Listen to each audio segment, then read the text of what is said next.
വീട്ടിൽ ചാളമീൻ വാങ്ങുമ്പോൾ ഇതുപോലെ ഒന്ന് ഉണ്ടാക്കി നോക്കിക്കേ, നല്ല ടേസ്റ്റാണ്. തേങ്ങ ഒന്നും ഒട്ടും ചേർക്കാണ്ട് ഇതുപോലെ ഒന്ന് പൊള്ളിച്ച് വെച്ച് നോക്കട്ടോ, നല്ല രുചിയാണ് കേട്ടോ. അപ്പം ഉണ്ടാക്കാൻ പറ്റുന്നവരൊക്കെ ഒന്ന് ഉണ്ടാക്കി നോക്കാം. നമുക്ക് തേങ്ങയുടെ ആവശ്യമൊന്നുമില്ലല്ലോ. അപ്പം ഒരു 10 മിനിറ്റിനുള്ളിൽ കറി റെഡിയായി കിട്ടും. അപ്പോൾ ചാളമീൻ കൂട്ടത്തെ ആളുകളാണെങ്കിൽ പോലും കൂട്ടും, കാരണം നല്ലൊരു മണവും നല്ലൊരു ടേസ്റ്റുമായിട്ടുള്ള അടിപൊളി ചാളയുടെ ഇതാണ് കേട്ടോ. അപ്പോൾ ഒന്ന് ഉണ്ടാക്കി നോക്കട്ടോ. അപ്പോൾ ഞാനിപ്പോൾ ഒരു 1/2 കിലോ ചാളകളൊന്ന് കഴുകി വാരി ക്ലീൻ ചെയ്തെടുത്ത് മാറ്റി വെച്ചിട്ടുണ്ട്. ഒരു 2.5 സവാളകളും അത് കൊടുത്തിട്ടുണ്ട് കേട്ടോ. ചെറുതായിട്ടൊന്ന് കുരുവിനരിഞ്ഞ് മാറ്റി വെക്കാട്ടോ.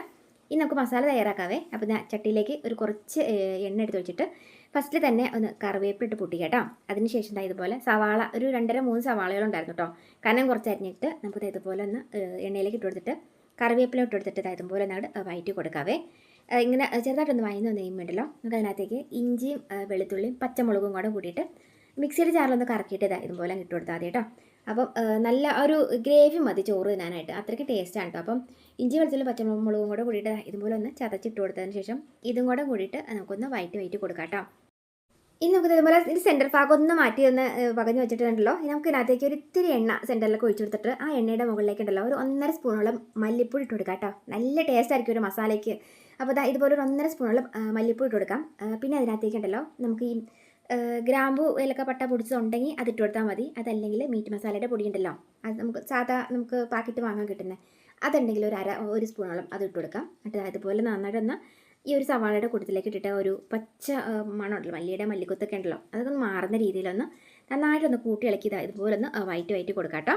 ഇനി നമുക്ക് ഇതിനകത്തേക്ക് ഉണ്ടല്ലോ ആവശ്യത്തിന് മുളക് പൊടി ഇട്ട് കൊടുക്കാം കേട്ടോ. അപ്പോൾ പച്ചമുളക് ചതച്ചിട്ട് തേക്കുന്നത് കൊണ്ട് തന്നെ ഒരു 1.5 സ്പൂണോളം മുളക് പൊടി ഞാൻ ഇട്ട് കൊടുത്തിട്ടുള്ളൂ. അതുപോലെ തന്നെ ഒരു 1/2 സ്പൂണോളം മഞ്ഞൾപ്പൊടി കൂടി എടുത്തിട്ടുണ്ട്.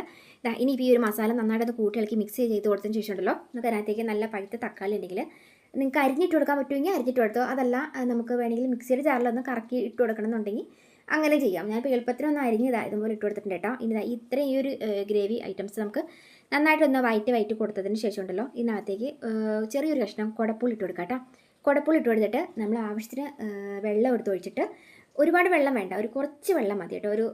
ഒരു നമ്മൾ ചാറാക്കി വയ്ക്കുന്നില്ലല്ലോ, പറ്റിച്ചില്ല വെക്കുന്നത്, അപ്പോൾ അതിനനുസരിച്ചിട്ട് വെള്ളം ചേർത്ത് കൊടുക്കാം. പിന്നെ ആവശ്യം ഉപ്പും കൂടി ഇട്ട് കൊടുത്തിട്ട് തിളയ്ക്കാനായിട്ടൊന്ന് വെയിറ്റ് ചെയ്യാം കേട്ടോ. ഇത് തിളച്ചിട്ട് വേണം നമുക്ക് ഇതിനകത്തേക്ക് മീൻ പറക്കിയിട്ട് കൊടുക്കാൻ കേട്ടോ. എന്നാലാണ് നമ്മുടെ ആ ഒരു ഗ്രേവിയുടെ ഒരു ഇഞ്ചിയുടെ വെളുത്തുള്ളി പച്ചമുളകിൻ്റെ ഒക്കെ ഒരു ഇതുണ്ടല്ലോ, തക്കാളി ഒക്കെ നന്നായിട്ടൊന്ന് സെറ്റായി വന്നിട്ട് വേണം നമുക്ക് ഇതുപോലെ മീൻ പറക്കിയിട്ട് കൊടുക്കാൻ. എന്നാലാണ് ആ ഒരു ഇതിന് മീനിലേക്ക് പെട്ടെന്ന് അതങ്ങ് ഫ്ലേവർ പിടിക്കത്തുള്ളൂ കേട്ടോ. അപ്പോൾ ഇതുപോലെ ഒന്ന് പരത്തി ഇതുപോലെ ഫുള്ളായിട്ടൊന്ന് ഇങ്ങനെ ഇട്ട് കൊടുക്കാം കേട്ടോ. ഞാനിപ്പോൾ ചാള ഫുള്ളായിട്ടൊന്ന് പറക്കിയിട്ട് കൊടുത്തിട്ടുണ്ട്. ഇനി ഇതുപോലെ ഒരുപാട് വെള്ളം ചേർക്കത്തിട്ട്, ഇപ്പോൾ ഈ ഒരു വെള്ളത്തിൻ്റെ അളവ് കണ്ടിട്ടില്ലേ, ചെറിയ രീതിയിലുള്ള വെള്ളം വന്നിട്ടുള്ളൂ. അപ്പോൾ ഇതുപോലെ ഒന്ന് തട്ടിയൊപ്പി ഒന്ന് പരത്തി വെച്ച് കൊടുത്തതിന് ശേഷം ഉണ്ടല്ലോ, ഇതിൻ്റെ മുകളിലേക്ക് നമുക്കൊരു ഇത്തിരി കറിവേപ്പില ഒന്ന് വിതറി കൊടുക്കാം കേട്ടോ. ഇതുപോലെ നമ്മൾ വിതറി കൊടുക്കാം, നല്ല മണമാണ് ഇതിന്. അപ്പോൾ അതുപോലെ ഒന്ന് വിതറി കൊടുത്തതിന് ശേഷം നമുക്ക് ഇത്തിരി വെളിച്ചെണ്ണ, പച്ച വെളിച്ചെണ്ണ ഇതിൻ്റെ മുകളിൽ തൂളി കൊടുത്തതിന് ശേഷം മൂടി വെക്കാം കേട്ടോ. മൂടി വെച്ചിട്ട് ഒരു 10 മിനിറ്റ് നേരം കഴിയുമ്പം തുറന്ന് നോക്കാം. ഇത്തിരി കൂടി വെള്ളം പറ്റാണ്ടാവും. പിന്നെ സൈഡിൽ നിന്നൊക്കെ ഒന്നും കൂടെ ഇതുപോലെ ഒന്ന് തട്ടിയൊപ്പൊന്ന് വെച്ച് കൊടുത്തതിന് ശേഷം ഒരുപാട് ഇളക്കാൻ പോകണ്ട കേട്ടോ. ഇതുപോലെ ഒന്ന് വച്ച് കൊടുത്തതിന് ശേഷം ഉണ്ടല്ലോ, ഈ വെള്ളം നമുക്കൊന്ന് കുറച്ചൊന്ന് വറ്റിച്ചെടുക്കേണ്ട. അപ്പോൾ ഇതിൻ്റെ മുകളിൽ നമുക്ക് വാഴയില വെട്ടിയിട്ട് ഈ ഒരു രീതിയിൽ ഇതിൻ്റെ മുകളിലേക്ക്, ചട്ടിയുടെ മുകളിലേക്ക്, നമുക്ക് കറിയുടെ തൊട്ട് മുകളിലേക്ക് ഇതുപോലെ ഒന്ന് ഇറക്കി വെച്ചതിന് ശേഷം നമുക്ക് തീ ഇട്ടിരിക്കുന്നത്. അപ്പം ആ ഒരു രീതി തന്നെ വെച്ചിട്ട് നമുക്കൊന്ന് തീ ഓഫ് ചെയ്യാം കേട്ടോ.